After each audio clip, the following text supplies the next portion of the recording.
चलिए next question क्या है, पूर्णांकों के निम्नलिखित युग्मों के एचसीएफ और एलसीएम ज्ञात कीजिए तथा इसकी जांच कीजिए कि दो संख्याओं का गुणनफल बराबर है एचसीएफ गुणा एलसीएम के।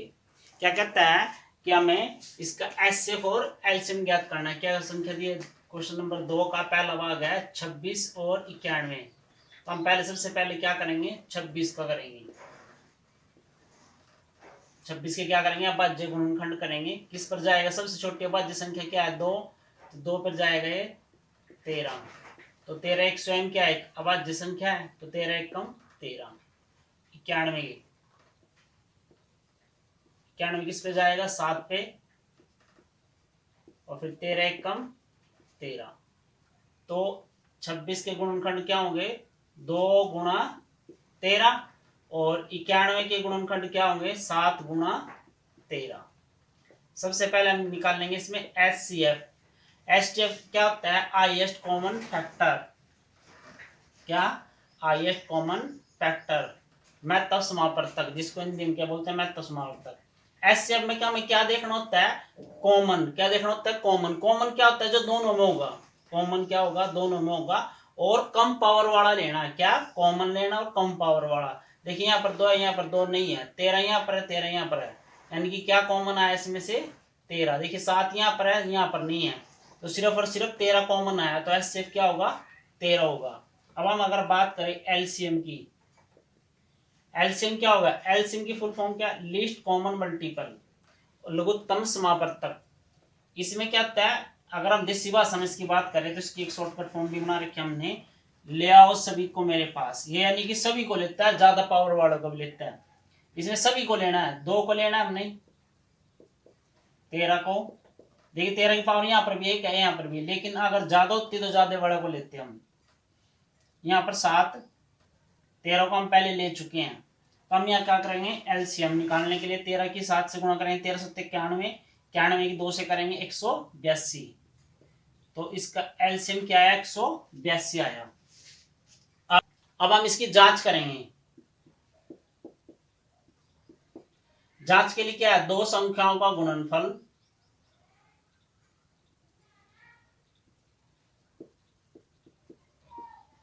दो संख्याओं का गुणनफल बराबर एचसीएफ गुणा एलसीएम की। दो संख्या कौन कौन सी है, 26 और 91। और एचसीएफ क्या है हमारा, 13। और एलसीएम क्या है, 182। 26 और 91 गुणा करेंगे, कितना आएगा, 2366। कितना आएगा, 2366। सेम यहाँ पर भी 13 की गुणा किससे करेंगे, 182 से, कितना आएगा, 2366 आएगा। ये क्या है, सिद्ध है। यहाँ पर लिखेंगे हम सिद्ध है, नोट कर लीजिएगा। नेक्स्ट संख्या क्या हमारे पास, 510 और 92। तो हम 510 के करेंगे यहाँ पर पहले। किस पर जाएगा, 2 पर। 2 दूनी 4, 1 बचा, 2 पंजे 10, फिर 1 बचा, 2 पंजे 10।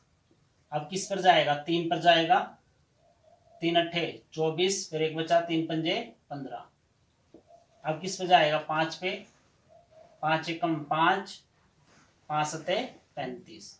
17 क्या एक स्वयं एक अभाज्य संख्या, 17 एकम 17। और 92,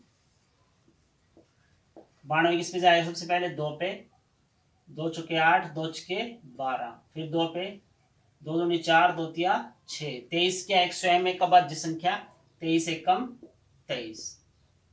यहाँ पर अगर हम बात करें 510 के क्या होंगे, 2 गुणा 3 गुणा 5 गुणा 17। और 92 क्या होंगे, 2 गुणा 2 गुणा 23। देखिए 2 गुणा का 2 गुणा का हम क्या लिख सकते हैं, 2 की शक्ति 2 लिख सकते हैं, गुणा 23। सबसे पहले हम क्या करेंगे, इसका एचसीएफ ज्ञात करेंगे। क्या ज्ञात करेंगे, एचसीएफ। एचसीएफ में क्या देखना होता है, कॉमन और कम पावर। कॉमन और कम पावर। देखिए यहाँ पर 2 है, 2 यहाँ पर है, यहाँ पर भी है, यहाँ पर 2 की पावर 2, यहाँ पर 2 की पावर 1 है, तो हमें कम पावर वाला लेना है, यानी कि 2 1 पावर वाला लेंगे। 3 यहाँ पर है, यहाँ पर नहीं है, तो हम 3 को भी नहीं लेंगे। 5 यहाँ पर है, यहाँ पर नहीं है। 17 यहाँ पर है, यहाँ पर नहीं है, यानी कि सिर्फ और सिर्फ क्या आएगा, इसका 2 आएगा। अगर हम इसकी एलसीएम की बात करें, एलसीएम में क्या है, सभी को लेना है और ज्यादा पावर वाले को लेना है। देखिए यहाँ पर 2 है, सभी को लेना है, लेकिन ज्यादा पावर किसकी, इसकी है, 2 की पावर 2। अब 3 को लेंगे, फिर किसको लेंगे, 5 को, फिर किसको, 17 को, फिर देखिए 2 हमने ले लिया, अब क्या रह गया, 23 गुणा 23। एलसीएम में क्या है, सभी को लेना है और ज्यादा पावर वाले को भी लेना है, सभी को लेना है, सभी को ले लिया हमने। अगर हम इसकी गुणा करें तो कितना आएगा हमारे पास, गुणा करने के बाद यह जाएगा 23,460। कितना जाएगा, 23,460। एलसीएम कितना है, 23,460। अब हमें इसकी जांच भी करनी है। जांच के लिए क्या होगा, दो संख्याओं का गुणनफल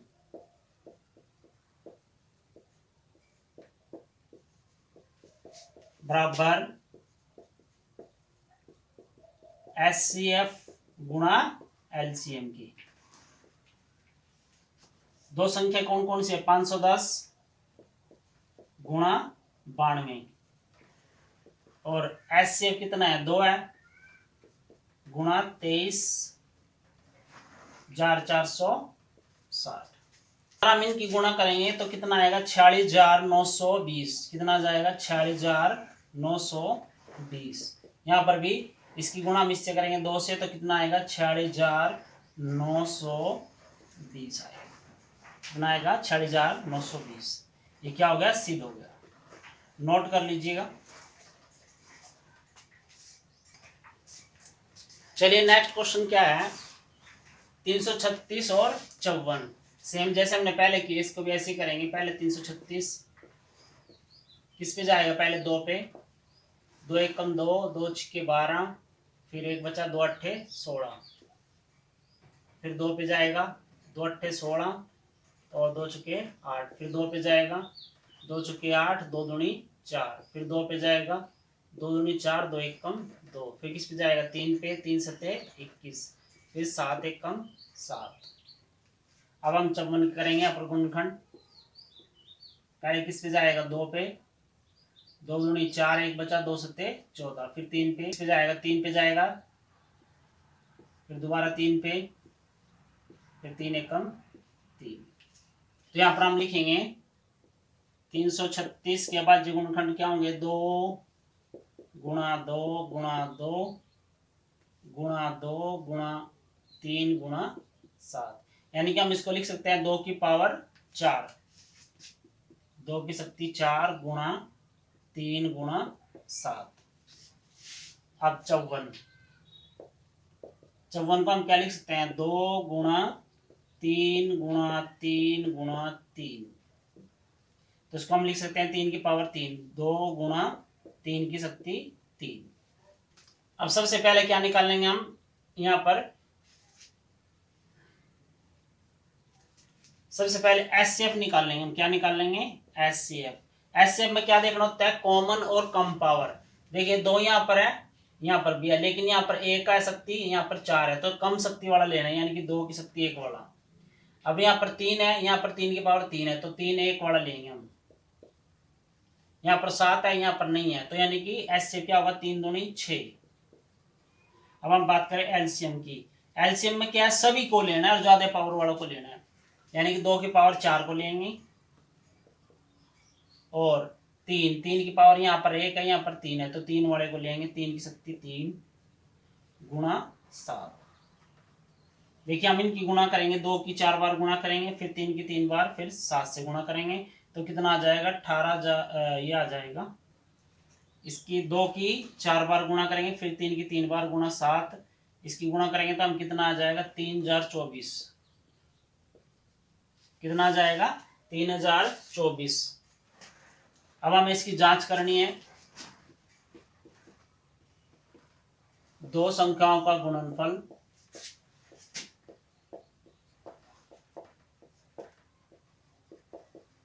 बराबर किसके है, HCF गुणा LCM की। दो संख्या कौन कौन सी हमारे पास, 336 गुणा 54 बराबर HCF कितना है हमारा 6 और LCM कितना है 3024। देखिए इसकी गुणा हम 6 से करेंगे तो कितना आएगा, 6 चौके 24, 2 बचे, 6 दूनी 12 और 2 14, फिर 1 बचा, 6 0 0, फिर 1 और 6 तिया 18, यानी कितना आ गया 18,144। और 336 और 54 की गुणा करेंगे तो कितना आएगा 18,144 आएगा। ये क्या होगा, सिद्ध हो गया। तो इस तरह का क्वेश्चन एग्जाम में अक्सर देखने को मिलता है। अच्छी प्रैक्टिस जरूर कीजिएगा आने वाले एग्जाम के लिए, नोट कर लीजिए। चलिए क्वेश्चन नंबर 3 है, अभाज्य गुणनखंड विधि द्वारा निम्नलिखित पूर्णांकों के HCF और LCM ज्ञात करने। क्या ज्ञात करने, HCF और LCM ज्ञात करने। चलिए क्वेश्चन नंबर 3 है हमारा प्रश्नावली 1.1 का, क्या 12, 15 और 21 का HCF और LCM निकालना में। तो क्या करेंगे, 12 के यहाँ पर अभाज्य गुणनखंड करेंगे, 2 छक्के 12, 2 3 एकम 3, फिर 21 से करेंगे यहाँ पर किस पे जाएगा, 3 पे 3 7 21, 7 एकम 7, और फिर करेंगे यहाँ पर 15 रह गया, 15 करेंगे यहाँ पर किस पे जाएगा, 3 पे 3 5 15, 5 एकम 5। यहाँ पर हम लिख लेंगे 12 के क्या हुए 2 गुणा 2 गुणा 3, और 21 के क्या हुआ है 3 गुणा 7, और 15 3 गुणा 5। इसको हम लिख सकते हैं 2 की शक्ति 2 गुणा 3। सबसे पहले हम क्या निकाल लेंगे, HCF। HCF में हमें क्या देखना होता है, कॉमन देखना होता है, कॉमन और कम पावर वाला, कॉमन और कम पावर। देखिए 2 यहाँ पर है, यहाँ पर नहीं है, तो 2 नहीं है, 3 यहाँ पर है, यहाँ पर भी है, यहाँ पर भी है, तो HCF क्या आएगा इसका 3 आएगा, क्योंकि 7 यहाँ पर है, यहाँ पर नहीं है, 5 यहाँ पर है, यहाँ पर नहीं है। अब हम अगर बात करें LCM की, LCM में क्या है, सभी को लेना है और ज्यादा पावर वालों को लेना है, सभी को लेना है और ज्यादा पावर वाले को, 2 को भी लेना है, यानी कि 2 की शक्ति 2 को, फिर 3 को, देखिए यहाँ से हम 3 पहले ले चुके हैं, अब 7 को लेंगे, यहाँ से 3 ले चुके हैं, 5 को लेंगे। अब हम इनकी क्या कर देंगे, गुणा कर देंगे किस, तो अगर हम इनकी गुणा करेंगे तो एलसीएम क्या आएगा 420 आएगा, एलसीएम क्या आएगा 420। चलिए नेक्स्ट क्या है 17 23 29, यहाँ पर हम 17 करेंगे, 17 क्या एक स्वयं एक अभाज्य संख्या, 17 एकम 17, और 23 भी क्या एक अभाज्य, तो 23 एकम 23, 29 भी 29 एकम 29, तो 17 के क्या होंगे 17, गुणा यहाँ पर क्या ले लेंगे 1 को ले लेंगे 23, तो 23 गुणा 1, यहाँ पर 29 गुणा 1। तो सबसे पहले हम क्या निकाल लेंगे HCF। HCF में क्या देखना होता है कॉमन। अब देखिए यहाँ पर कुछ भी कॉमन नहीं है, वैसे तो एक है, एक तो वैसे भी होता है, जहां पर आपको ये लगे कोई भी कॉमन नहीं है तो HCF वहां पर 1 होगा, क्या होगा 1 होगा। अगर हम बात करें एलसीएम की, एलसीएम में क्या सभी को लेना है 17 गुणा 23 गुणा 29। अब इन सभी की हमें क्या करनी है गुणा करनी है, गुणा करेंगे कितना आएगा 1139 आएगा, कितना आएगा 1139। ये क्या आ गया एचसीएफ एलसीएम, नोट कर लीजिए। चलिए नेक्स्ट के हमारे पास संख्या 8 9 और 25। सबसे पहले 8 के करेंगे यहाँ पर, तो किस पे जाएगा 2 पे, फिर 2 पे, फिर 2 एकम 2। अब 9 किस पे जाएगा 3 पे, 3 एकम 3। 25 के पे जाएगा 5 पे, 5 एकम 5। तो 8 के क्या होंगे 2 गुणा 2 गुणा 2, और 9 के क्या होंगे 3 गुणा 3। 25 के क्या होंगे 5 गुणा 5, क्या होंगे 5 गुणा 5। अब यहाँ पर हम किसकी बात करें, सबसे पहले एचसीएफ की। सबसे पहले अब हम यहाँ पर सबसे पहले एचसीएफ ज्ञात करेंगे। एचसीएफ देखिए यहाँ पर कोई भी कॉमन नहीं है, जब कोई भी कॉमन नहीं होगा तो एक एचसीएफ होगा। अब बात करेंगे एलसीएम की। एलसीएम में क्या सभी को लेना है और ज्यादा पावर वाला को लेना है। यहाँ पर 2 की पावर कितनी आएगी 3, 3 की पावर 2, 5 की शक्ति 2। इन सभी की गुणा करेंगे तो कितना आ जाएगा 1800 आ जाएगा। कितना आ जाएगा 1800। नोट कर लीजिए, ऐसा क्वेश्चन जरूर देखने को एग्जाम में मिलता है। चलिए क्वेश्चन नंबर 4 है। क्वेश्चन नंबर 4 क्या कहता है, एचसीएफ जो हमारे पास दो संख्या दी है, इसका एचसीएफ क्या है 9 है, दिया है, ये हमारे को दिया हुआ है। और जो ये दो संख्या है इसका क्या निकालने के लिए बोल रहा है, एलसीएम निकालने के लिए बोल रहा है। तो हम यहाँ पर हल करेंगे, यहाँ पर लिखेंगे दिया है, क्या दिया है एचसीएफ, जो दो संख्या है 306 और 657 का एचसीएफ क्या है 9, और एलसीएम क्या बोल रहा है निकालने के लिए बोल रहा है हमारे को, एलसीएम हमें ज्ञात करना है। और हम जानते हैं, हम यहां पर लिखेंगे हम जानते हैं, क्या जानते हैं कि दो संख्याओं का गुणनफल बराबर होता है एचसीएफ गुणा एलसीएम के। यहां पर लिखेंगे दो संख्याओं का गुणन बराबर किसके होता है, एचसीएफ गुणा एलसीएम के। दो संख्या कौन कौन सी हमारे पास, 306 गुणा 657 बराबर किसके, एचसीएफ कितना दिया 9, और एलसीएम हमें ज्ञात करना है। देखिए कहां पर आ जाएगा, भाग में यानी कि बटे में, 306 गुणा 657 बटे 9 एलसीएम।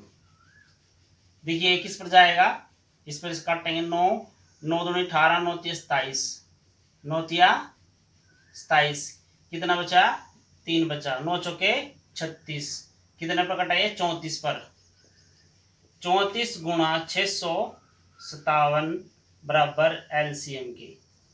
क्या करेंगे 34 की और 657 की गुणा करेंगे, यहां पर 657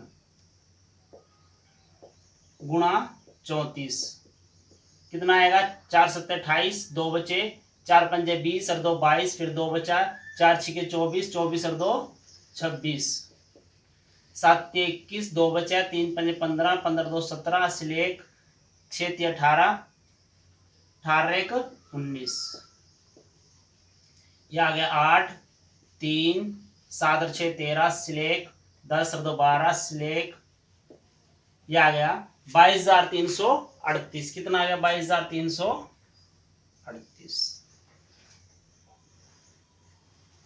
क्या है ये, एलसीएम आया, और ये हमें ज्ञात करना था। काफी इंपॉर्टेंट क्वेश्चन अक्सर एग्जाम में पूछा जाता है, नोट कर लीजिए।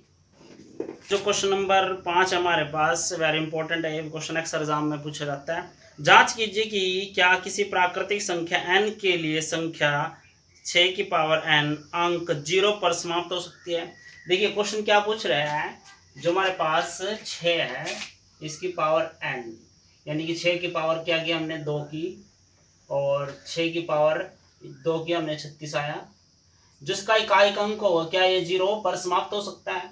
6 की पावर 3, 6 की पावर 4, 6 की पावर 5 और 6 की पावर डैश डैश डैश, क्या ये मान लीजिए इसका इकाई अंक आएगा, जो ये मान लीजिए इकाई अंक ये 0 पर समाप्त हो सकती है। ये पूछ रहा है हमारे से क्वेश्चन, क्या ये समाप्त हो सकती है। देखिए 0 पर समाप्त होने के लिए जो हमारे पास संख्या दी है 6, जो इसके गुणनखंड है किसके रूप में होने चाहिए, 2 और 5 के रूप में होने चाहिए। कम से कम एक बार क्या होना चाहिए, कम से कम जो 6 के गुणनखंड है 2 और 5 के रूप में होने चाहिए, कम से कम एक बार, ज्यादा बार चाहे हो जाए लेकिन कम से कम एक बार जरूर होने चाहिए। तो यहाँ पर हम लिखेंगे 6 के क्या करेंगे हम गुणनखंड करेंगे, किस पर जाएगा 2 पर, 2 तिया 6, फिर 3 एकम 3, तो जो 6 के गुणनखंड आए 2 गुणा 3 आए। देखिए इसमें 2 तो आ गया लेकिन 5 नहीं आया, 5 नहीं आया, तो यहां पर आप लिखेंगे क्योंकि 6 के गुणनखंड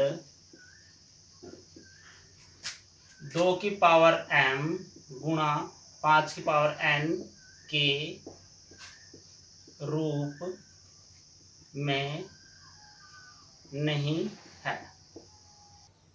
यहाँ पर लिखेंगे क्योंकि 6 की पावर n कभी भी शून्य यानी कि 0 पर समाप्त नहीं हो सकती। क्यों? क्योंकि जो उसके क्या है, गुणनखंड आए 2 और 5 के रूप में नहीं आए। ये वेरी इंपॉर्टेंट क्वेश्चन है, नोट कर लीजिए। नेक्स्ट प्रश्न क्या है, क्वेश्चन नंबर 6, व्याख्या कीजिए जो संख्या दी है और ये संख्या दी है भाज्य क्यों है। ये संख्या जो दी है ये भाज्य क्यों है। भाज्य संख्या कौन सी भाज्य संख्या कौन सी होती है, जिसके 2 से अधिक गुणनखंड हो वो भाज्य संख्या होती है। तो चलिए हम यहाँ पर इस संख्या को देखते हैं। क्या है, 7 गुणा 11 गुणा 13 जमा 13। देखिए यहाँ पर 13, यहाँ पर 13 हमने क्या किया, बाहर ले लिया यानी कॉमन ले लिया ऐसे। तो यहाँ पर रह गया 7 गुणा 11 और गुणा 13 यहाँ पर चले गया। तो यहाँ पर लिखेंगे 1 जमा 1, यहाँ पर 13। इसको सोल्व करेंगे हम।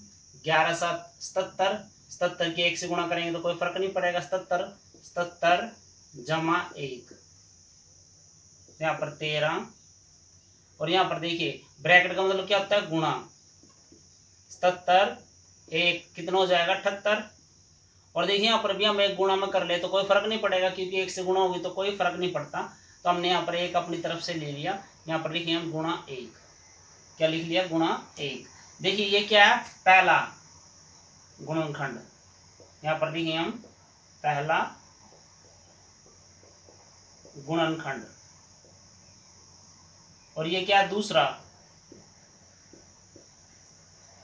गुणनखंड है ये भी। और क्या है, ये तीसरा गुणनखंड।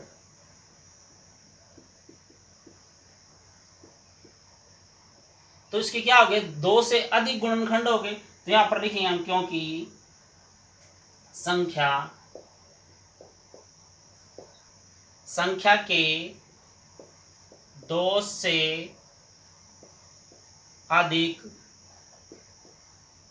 क्या है, संख्या के 2 से अधिक क्या है, गुणनखंड है। संख्या के 2 से अधिक गुणनखंड है। संख्या क्या होगी, भाज्य होगी। यहां पर लिखेंगे हम संख्या भाज्य होगी। ये हमने इसका कारण लिख दिया, क्योंकि इसके क्या है, 2 से अधिक गुणनखंड आए, इसलिए क्या होगी, संख्या भाज्य होगी। तो चलिए हम इस संख्या को भी देख लेते हैं। यहाँ पर क्या है, 7 गुणा 6 गुणा 5 गुणा 4 गुणा 3 गुणा 2 और गुणा 1 जमा 5। देखिए यहाँ पर भी कुछ है, हाँ 5 यहाँ पर भी है, यहाँ पर भी है। 5 हमने क्या किया, बाहर ले लिया यानी कॉमन ले लिया। यहाँ पर आ गया 7 गुणा 6, 5 की जगह क्या आएगा 1 और गुणा 4 गुणा 3 गुणा 2 गुणा 1 और जमा 1। अब क्या करेंगे हम, यहाँ पर इसकी गुणा करेंगे। 7 छके 42, 42 की 1 से करेंगे तो 42 1 कम 42 और इसकी करेंगे यहाँ पर 4 तिया 12, 12 दूनी 24, 24 की 1 से करेंगे 24 1 कम 24 गुणा 24 और जमा 1। और यहाँ पर भी क्या करेंगे हम, 1 गुणा में ले लेंगे अपनी तरफ से, यहाँ पर गुणा 1। अब हमें क्या करना है, 24 और 42 की गुणा करनी है। 5 यहाँ पर कर लेंगे हम 42 गुणा 24। देखिए क्या करेंगे, गुणा करेंगे 24 की 42 से। 24 दूनी 48, 48 का 8 आया, कितने बचे 4, 4 यहाँ पर बचे 80। 24 चौके 96, 96 और 4 कितना हो जाएगा 100। कितना आ गया, 1008 आ गया, 1008 आ गया यहाँ पर जमा 1 गुणा 1। यहाँ पर लिखेंगे 5, ब्रैकेट का मतलब क्या होता है, गुणा 1000 कितना आ जाएगा, ये 9 गुणा 1। अब यहाँ पर भी क्या है, देखिए गुणनखंड क्या हो गए, 2 से अधिक हो गए। ये पहला गुणनखंड हो गया प्रथम, यहाँ पर लिखेंगे हम प्रथम, लीजिए प्रथम गुणनखंड हो गया ये।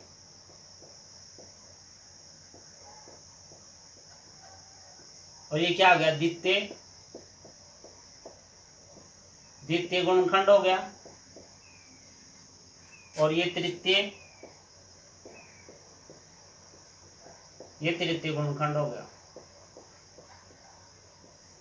तो इसके भी क्या हो गए, दो से अधिक गुणनखंड हो गए। तो ये क्या होगी, संख्या भाज्य होगी। यहां पर भी सेम टू सेम आपने ऐसे लिखना है।